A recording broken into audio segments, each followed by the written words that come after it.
এখন তো আমরা সন্তানের সুন্দর আরামের ঘুমের জন্য সকালে নিজেরা মসজিদে আয়, সন্তান দ্বারা তার শরীরের মধ্যে কাপড় না থাকলে কাপড়টা দিয়ে আরেকটু ভালো করে ঘুমা, আমি নামাজটা পড়াই। কি বলেন, এমন আজর আছে না নাই? আল্লাহর হুকুম পালন না করার ব্যাপারে আমরা আর উৎসাহ দিই, কিন্তু পালন করার ব্যাপারে আমরা আমাদের সন্তানদেরকে উৎসাহ দেই না। কি বলেন, দেই? ওই দিন নামাজের জন্য আপনি আপনার সন্তানকে শাসন করছেন, শাসাইছেন, বলে কি বালক ছেলে মেয়ে এরা নাই? কি বলেন, স্ত্রী নাই? নামাজ না পড়লে একদিন কইছেন নিজে নামাজ কেন পড়ে না? কি বলেন, বলছেন? কেন বলেন নাই?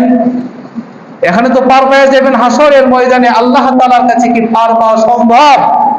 কথা বলেন না কেন? সম্ভব? সম্ভব না। সন্তানেরা আল্লাহ তাআলার কাছে নালিশ করবে, আল্লাহ দুনিয়ার জীবনে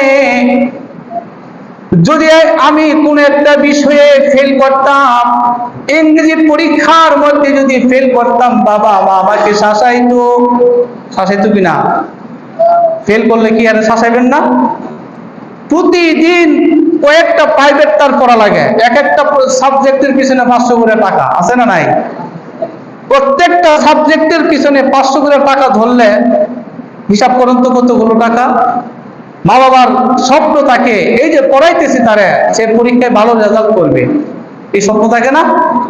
এখন এই সন্তান যদি দুনিয়ার জীবনে এই সাবজেক্ট গুলোতে ফেল করে, ফেল করে বাড়িতে বুক টান করে ফিরে আসে, বলে আব্বা আমি তো ফেল করছি, মা বাবা তার জন্য কি ইসলামিয়া হোটেল থেকে মিষ্টি এনে খাওয়াইবো না তো শাসন করবো? তার ব্যাপারে আপনি চড়া হবেন না? তার ব্যাপারে তাকে হুঁশিয়ার করবেন না? এত টাকা কই ডাললাম, এত প্রাইভেট কই পড়াইলাম, তুই পরীক্ষার মধ্যে পাস করলে তোর ঘরে খাবার নাই, বরে কইব এর ঘরে খাবার দিলে তোর খবর আছে, তোর বাড়িতে রাখতাম না, তোর পুরো বাড়িতে রাখতাম না। এমন আদৌ পাস করে আয়ে আদর আছে না নাই? ফেল করলে শাসন, আর পাস করলে আদর। তাড়াতাড়ি নানির বাড়ি যা, নানির বাড়ি থেকে নানা ফোন দেবো, নাকি তাড়াতাড়ি তোর লাগে দেশি মুরগটা রাখছি, ওর লাগে এই মজা রাখছি, ওই মজা রাখছি। এই সন্তানগুলো হাসরের ময়দানে আল্লাহর কাছে বলবে, আল্লাহ দুনিয়াতে আমি একবার ইংরেজি পরীক্ষায় ফেল করছিলাম, আমার শরীরের চামড়া রাখছে না বাইরায়া, আব্বা মারতো এক সময়, মা মারতো এক সময়, নানা বাড়ি গেলে সেখানেও পালাতে রাখা হইতো না, ইংরেজিতে পাস করছি, অঙ্কতে ফেল করছি, একটা বিষয়ে ফেল করার কারণে আমাকে তারা কঠিন ভাবে শাসাইতো।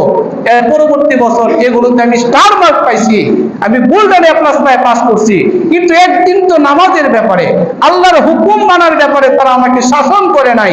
যদি আমাকে শাসন করতো, যেইভাবে ইংরেজি ফেল করার কারণে শাসন